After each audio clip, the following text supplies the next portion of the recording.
সবার সামনে গঙ্গার ভাত কাপড়ের দায়িত্ব নিল অর্জুন। দেখে রেগে গেল অর্জুনের সৎমা। হ্যাঁ বন্ধুরা, এমনটাই দেখা যাবে। বিস্তারিত জানতে ভিডিওটিতে লাইক দিয়ে চ্যানেলটি সাবস্ক্রাইব করে শুরু থেকে শেষ অবধি দেখতে থাকো। গল্পের শুরুতেই দেখা যাবে গঙ্গা যখনই রান্না করার জন্য রান্নাঘরে আসে তখনই এটা দেখে রেগে যায় অর্জুনের মা। অর্জুনের মা বলতে থাকে, দিদি ভাই তুমি না বলেছিলে যাকে তাকে আমাদের রান্নাঘরে ঢুকতে না দিতে, তবে আজকে তুমি কি করে এই মেয়েটাকে আমাদের রান্নাঘরে প্রবেশ করাচ্ছ বলো তো?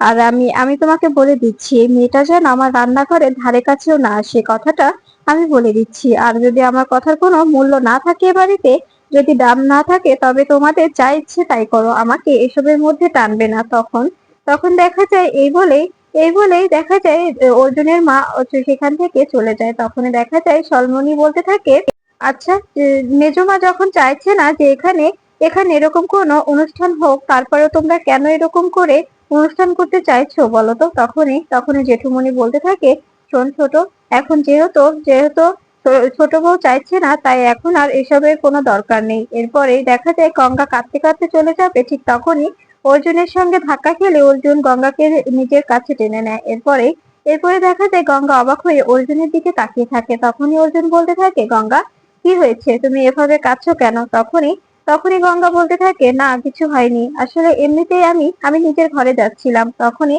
তখনই অর্জুন বলতে থাকে, বাবা কি হয়েছে? গঙ্গা গঙ্গা কাঁদছে কেন? আর সবাই এখানে এরকম স্তব্ধ হয়ে দাঁড়িয়ে আছে, তার মানেটা কি? তখনই তখনই দেখা যায় মনে মনে মেঘনাদ বলতে থাকে, এখন এখন যে আবার নতুন করে কি সিক্রেট তৈরি হবে কে জানে, আমি আমি তো কিছুই বুঝতে পারছি না। এরপরে গঙ্গা কাঁদতে থাকলে তখন পিয়ালি বলতে থাকে, এই গঙ্গা তুই কাঁদছিস কেন? তুই একদম কাঁদবি না, তুই তুই একদম নিজেকে শক্ত করে দাঁড়িয়ে রাখবি, নিজে একদম ভেঙে পড়বি না, এই কথাটা মাথায় রাখবিস। এদিকে এদিকে দেখা যায় লালি ও লালির বোন দাঁড়িয়ে ভাবছে যে কি করে গঙ্গার স্বপ্নটা পূরণ করা যায়।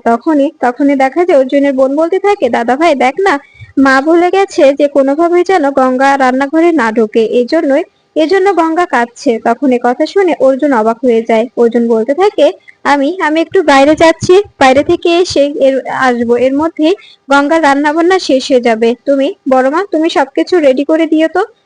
তখন দেখা যায় কথা শুনে সবাই বলতে থাকে, কি করে হবে, গঙ্গাকে তো রান্নাঘরে ঢুকতে বারণ করা হয়েছে।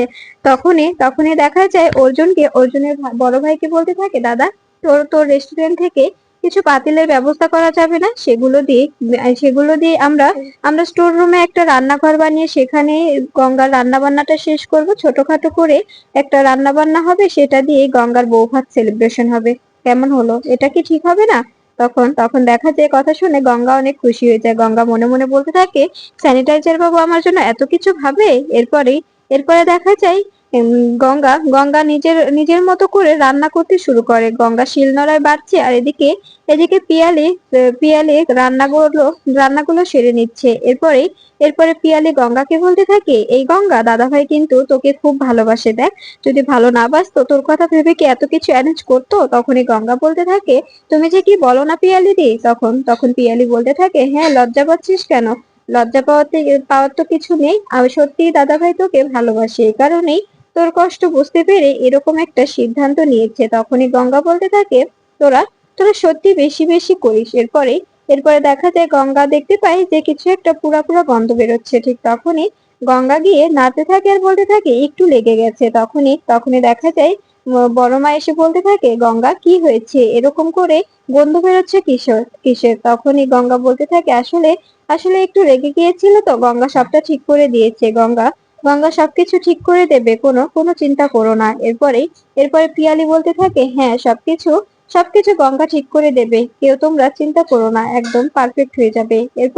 এরপরে দেখা যায় তখন অর্জুনের বোন বড়মাকে বলতে থাকে, সত্যি বড়মা, এবার যদি কোনোভাবে মেঝোমা সবটা জানতে পারে, কুরুক্ষেত্রের যুদ্ধে বেঁধে যাবে। সেটা সেটা মেঝোমাকে জানতে হবে না, তোমার বড় বৌমাই অবশ্যই জানিয়ে দেবে। এরপরে ঠিক তখনই দেখা যায় শালবনী এসে বলতে থাকে, কি ব্যাপার গঙ্গা, তোমার এত বড় সাহস, মেজমা বলার পরেও তুমি এখানে এখানে এভাবে রান্না করছো? যদি একবার মেজমা জানে তোমাকে কি করবে, তুমি বুঝতে পারছো? তখনই গঙ্গা বলতে থাকে, কেন, আপনি আপনি এভাবে বলছেন, আপনি আপনি যদি না জানান তবে উনি কি করে জানবে? তখনই শালমণি বলতে থাকে, তুমি এভাবে মুখের উপর কথা বলছো কি করে? নিজের শাশুড়ি মার কথা অমান্য করছো, আবার আমার মুখে মুখে কথা বলছো? ঠিক তখনই গঙ্গা বলতে থাকে যে উপদেশটা আপনি আমাকে দিচ্ছেন, সেই উপদেশটা নিজের বেলায় কাজে লাগালে হয়তোবা ভালো হয়। আপনি যদি বড় মার কথা মতো চলেন তবে হয়তো এতটা এতটা বাড়িতে গন্ডগোল হতো না, তাই না? তখন এ কথা শুনে শালমণি অবাক হয়ে যায়। শালমণি মনে মনে বলতে থাকে, এই মেয়েটা তো অদ্ভুত, এই মেয়েটাকে কিছু বলে তো কোনোভাবে পারা যায় না, একে একে অন্যভাবে শায়েস্তা করতে হবে। কিন্তু আমি আমি একে ছাড়বো না, এ আমার সঙ্গে এরকম ব্যবহার করে কিছুতেই পার পাবে না। এরপরে দেখা যায় তখন বড় মা শালমণিকে বলতে থাকে, প্লিজ শালমণি, এভাবে এভাবে আর গন্ডগোল করো না, তুমি তুমি কাউকে কিচ্ছু বলো না, তোমার দোহাই লাগে। তখনই শালমণি মনে মনে বলতে থাকে, আমি আমি গঙ্গাকে উচিত শিক্ষা দেব, এই বলেই সেখান থেকে চলে যায়। এরপরে পিয়ালি বলতে থাকে, সত্যি গঙ্গা, তুই কিন্তু বড় বৌদিকে একদম এমন এমন যা ইচ্ছে না তাই বলেছিস না, মেয়েটা কিন্তু একদম শায়েস্তা হয়েছে, ওকে ওকে এভাবেই শায়েস্তা করা দরকার, কারণ অনেক বার বেড়ে গেছে, ও অনেক অনেক পাকামো করে, অনেক কিছু নিয়ে ঝামেলা করে, ওকে ওকে এভাবে কথা শোনানোটাই ভালো হয়েছে। এরপরে দেখা যায় রান্না বান্না শেষ করে অর্জুনকে বলে যে গঙ্গার ভাত কাপড়ের দায়িত্ব নিতে। এরপরে দেখা যায় গঙ্গা সেখানে দাঁড়িয়ে চুপচাপ দাঁড়িয়ে আছে। অর্জুন গঙ্গার দিকে তাকিয়ে মনে মনে বলতে থাকে, গঙ্গা, আজ থেকে তোমার সমস্ত দায়িত্ব আমার, আমি তোমাকে কখনো কখনো কোনো বিপদে পড়তে দেব না, সবসময় তোমাকে প্রোটেকশন দেব। এরপরে দেখা যায় গঙ্গাকে ভাত কাপড়ের থালা দিয়ে বলতে থাকে, গঙ্গা, আমি তোমার ভাত কাপড়ের দায়িত্ব নিলাম, আমি তোমার সারা জীবনের দায়িত্ব নিলাম, তুমি কখনো কখনো কোনো কিছু বলতে আমার কাছে লজ্জা পেও না, সবসময় আমার কাছে যেটা বলবে সেটা কোনো নির্দ্বিধায় বলে দেবে, কোনো সমস্যা হবে না, কখনো হেজিটেট বোধ করবে না, যখনই যেটার প্রয়োজন হবে সবকিছু আমাকে বলবে। এরপরে দেখা যায় ভাত কাপড়ের থালা নিয়ে গঙ্গার হাতে দিতে থাকে আর বলতে থাকে, আজ থেকে আমি তোমার ভাত কাপড়ের দায়িত্ব নিলাম, সঙ্গে সঙ্গে তোমাকে প্রোটেক্ট করার দায়িত্বটাও নিলাম, তাই কখনো কখনো আমাকে পর ভেবো না। তখন এ কথা শুনে দেখা যায় মেঘনাদ মনে মনে বলতে থাকে, গঙ্গা গঙ্গা আমার, আর তুই কি করে গঙ্গাকে আমার থেকে কেড়ে নিস সেটাও সেটাও আমি দেখবো, আমিও গঙ্গাকে অবশ্যই তোর থেকে ছিনিয়ে নেব, গঙ্গাকেও আমি ছাড়বো না, ও আমার আমার আমার বাড়াভেতে জল ঢেলে দিয়েছে, ও ও তোকে তোকে নতুন করে আবার ডিউটিতে জয়েন করিয়েছে, এই সবকিছুর প্রতিশোধ তো আমি অবশ্যই নেব, এই সবকিছুর প্রতিশোধ তোকে তোকে দিতেই হবে। এরপরে দেখা যায় অর্জুন গঙ্গাকে বলতে থাকে, শোনো গঙ্গা, সবসময় কোনো কোনো বিপদ হওয়ার আগে আমাকে জানাবে, যেখানে যাবে আমাকে জানাবে, কখনো কখনো অন্য কোনো সময় আমাকে আমাকে বলতে দ্বিধাবোধ করবে না। এরপরে গঙ্গা বলতে থাকে, স্যানিটাইজার বাবু, আপনি তো আমাকে আমাকে একটা গিফট দিলেন, আমি তো কোনো টাকা পয়সা নেই আমার কাছে, তাই আমি একটা গিফট দেবো। এরপরে দেখা যায় গঙ্গা তার পুরো টিমকে নিয়ে পুলিশ অফিসারের ড্রেস পরে নেয় সবাই। এরপরে এটা দেখে মেঘনাদ মনে মনে বলতে থাকে, আমি আমি কিছুতেই ছাড়বো না তোমায় গঙ্গা, তুমি তুমি অতিরিক্ত বার বেড়ে গেছো, আমি তোমাকে কিছুতেই ছাড়বো না। এরপরেই দেখা যায় গঙ্গা গঙ্গা সবাই মিলে পুলিশ অফিসারের ড্রেস পরে সবাই নাচতে থাকে, দারুণ একটি পারফরমেন্স, সবাইকে গিফট করলে অর্জুন অনেক খুশি হয়ে যায়। অর্জুন গঙ্গার ড্রেস আপ দেখে অনেক খুশি হয়ে যায় আর মনে মনে বলতে থাকে, সত্যি গঙ্গা, তোমার মাথায় এরকম একটা বুদ্ধি আসবে আমি কখনোই ভাবতে পারিনি, তুমি যে পরিবেশে এখানে নিজেকে উপস্থাপন করেছো দেখে মনে হচ্ছে একদম বাঘিনী। এরপরে দেখা যায় সবাই মিলে নাচ গান করতে থাকে গঙ্গার সঙ্গে। তখনই পিয়ালি বলতে থাকে, গঙ্গা, কেমন হয়েছে বলতো, কেমন হয়েছে আমাদের সাজটা? তখন গঙ্গা বলতে থাকে, একদম জাস্ট ওয়াও, এটা এটা তো তোমার দাদা ভাইকে জিজ্ঞেস করো, ওই যে স্যানিটাইজার বাবু, উনি যদি আমাদের আমাদের বলে যে আমাদের সুন্দর লাগছে তবেই তো সুন্দর লাগছে, তাই না? এরপরে দেখা যায় সবকিছু দেখে ফেলে উপর থেকে অর্জুনের মা সবকিছু দেখে সেখানেই অবাক হয়ে যায় আর আর সেখান থেকে বলতে থাকে, এটা কি রিস্ক হয়েছে নাকি, বাড়িটা কি রিস্কে পরিণত করেছো তোমরা, এখানে এখানে কি হচ্ছে এসব?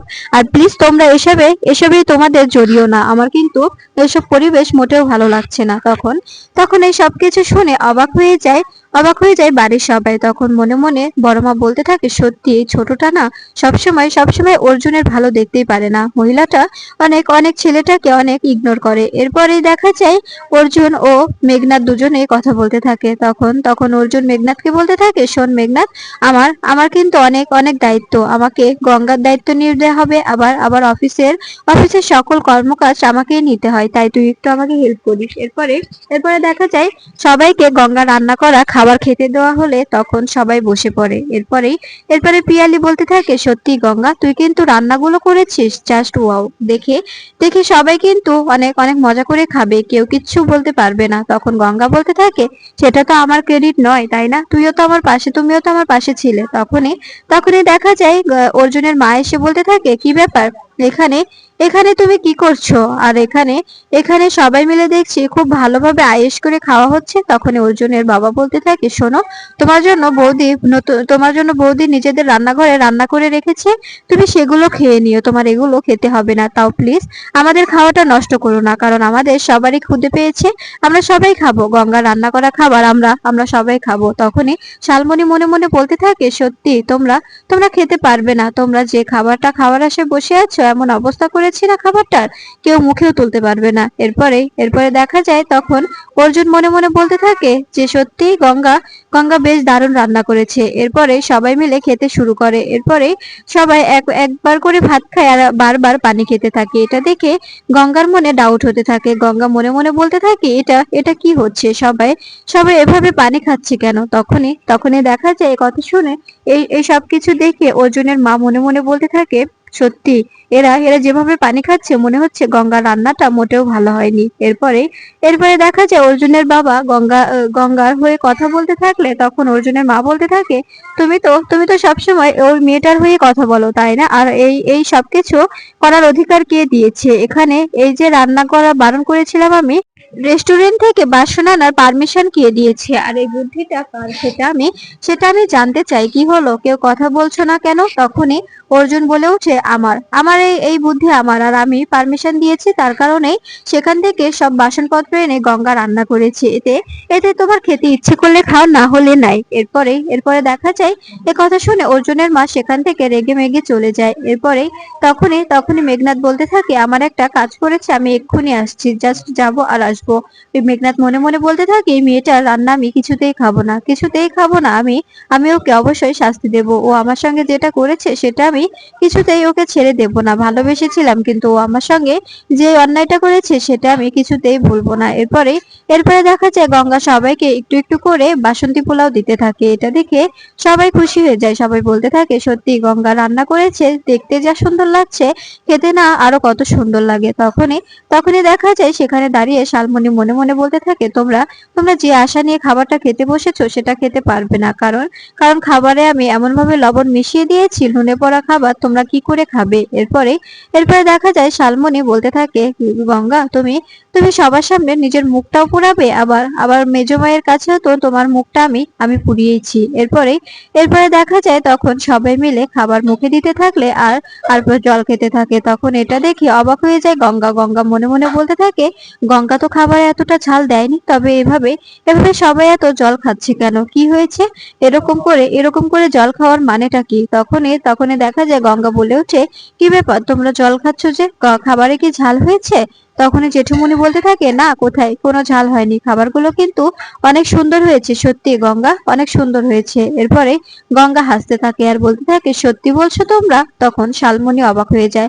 শালমণি মনে মনে বলতে থাকে, কি ব্যাপার, এরা এরা সবাই বলছে খাবারটা অনেক সুন্দর হয়েছে, কিন্তু কিন্তু আমি তো লবণে পুড়িয়ে দিয়েছিলাম, সে খাবারগুলো কোথায় গেল? এরপরে একে একে সবাই মিলে বলতে থাকে, সত্যি খাবারটা জাস্ট ওয়াও হয়েছে, খাবারের মধ্যে এই খাবার একদম একদম অসাধারণ। এরপরেই দেখা যায় সবার জল খাওয়া দেখেও গঙ্গার মনে খটখট করতে থাকে। গঙ্গা মনে মনে বলতে থাকে, সত্যি এরা মিথ্যে বলছে। এরপরেই খাবারটা মুখে দিয়ে গঙ্গা নুনে পড়া দেখে অবাক হয়ে যায়। গঙ্গা বলতে থাকে, এটা কি করে হতে পারে, আমি তো লবণ কম দিয়েছিলাম। এরপরে আগামী পর্বে দেখা যাবে শালমণি মেঝমাকে বোঝাতে থাকে, তুমি তুমি যে করেই হোক অহনাকে এবাড়িতে আনো আর গঙ্গাকে এবাড়ি থেকে তাড়ানোর ব্যবস্থা করো, তা না হলে কিন্তু আমাদের স্টেটাসটা একদম নিচে নেমে যাবে। সবকিছু শুনে ফেলে পিয়ালি। সবকিছু শুনে তখন দেখা যায় গঙ্গার মাকে ফোন করে বলতে থাকে, মাসিমণি, তোমরা সবকিছু রেডি করেছো, এবাড়িতে তথ্য পাঠাবে না?